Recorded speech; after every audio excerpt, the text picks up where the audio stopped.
Bonjour. Bonjour. Alors, ce vide-grenier nomade, il est très réputé. Ça, je le sais parce que tous les ans, vous en faites. On en fait 2 par an, oui. Nomade est né il y a une vingtaine d'années. Même plus. Ouais. Plus. 30 ans, je pense. 30 ans peut-être. Et vous y êtes Moi, depuis je suis 20 ans 20 ans. avec. Et créé par Daniel Fillot, l'artiste. Et maintenant nommé Nomade. L'aventure solidaire, voilà. C'était le club nomade, maintenant c'est devenu l'aventure solidaire. Et donc on fait 2 vide-greniers par an. On fait une exposition artistique contemporaine par an aussi. Ça permet aussi de récolter des fonds.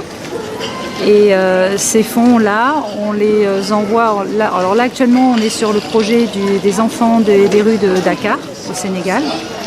Et on travaille avec une ONG sur place qui s'appelle Village Pilote et qui fait un travail remarquable parce qu'il y a une équipe mobile qui va directement au contact des enfants dans la rue pour recréer le lien, recréer la confiance.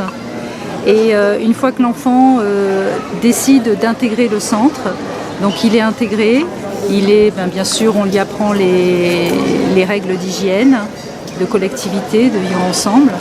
Et il y a des ateliers d'alphabétisation. Et puis quand il a l'âge environ à 12 ans, il passe par des ateliers de professionnalisation. Voilà. Donc il y a l'atelier électricité, l'atelier maçonnerie, l'atelier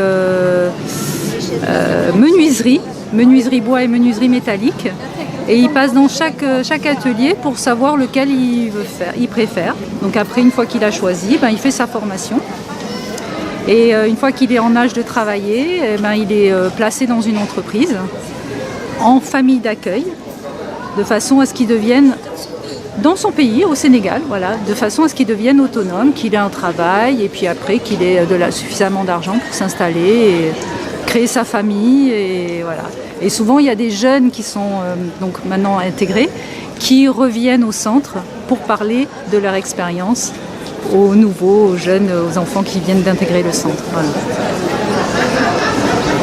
Donc ça permet, voilà, les vide-greniers, ça permet aussi de faire vivre l'association pendant toute l'année, les frais, les loyers, tout ça.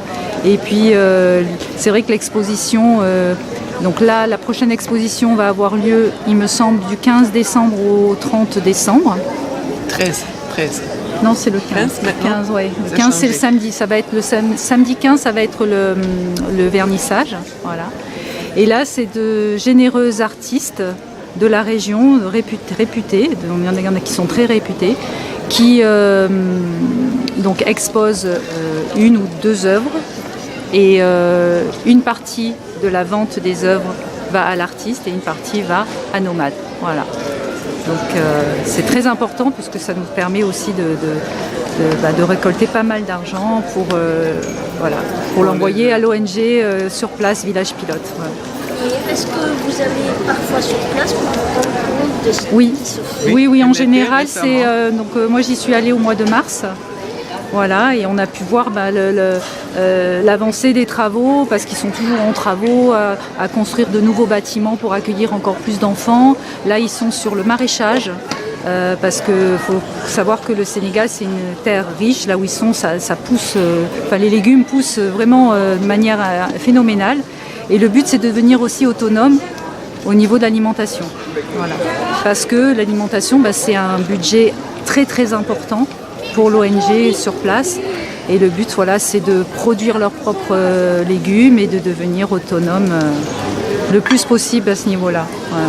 Parce que la première des choses quand on accueille un enfant, c'est de le nourrir et de bien le nourrir. Voilà. Pour qu'il puisse faire au moins 3 repas par jour. Chose qu'il ne fait pas quand il est dans la rue et qu'il doit se débrouiller tout seul. Voilà. Avec tous les dangers, la drogue, les violences sexuelles, tout ça, quoi. Quand c'est des enfants qui sont dans la rue, il y en a qui sont très très petits, qui ont 5 ans, donc c'est très très difficile.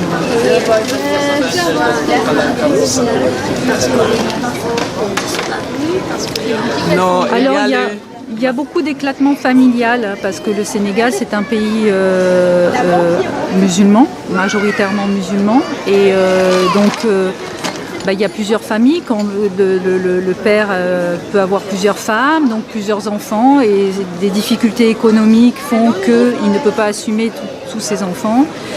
Et les enfants, du coup, sont... Et il y a aussi, si tu veux en parler, les marabouts qui l'achètent dans le village, voilà, en disant on va éduquer ces enfants. Après, ils sont utilisés pour vendre les drogues ou pour mendier dans la rue. Voilà, il y a vraiment beaucoup de faux marabouts qui font un trafic. Voilà, donc c'est des livres que j'ai en stock. Et les enfants viennent de tout le pays, tout le Sénégal. Donc, actuellement, il y a plus de 30 000 enfants dans Dakar qui sont dans la rue. 30 000. Et là, vous avez donc... Alors le gouvernement dit 10 000, mais ils sont recensés presque 30 000. Ouais. Et surtout, merci voilà. pour toutes les explications. Je mélange toujours bon vide-grenier. Merci beaucoup. Merci à vous. Merci. À bientôt. Votre gentillesse. Merci. Je ne sais même pas si ça ne sera pas.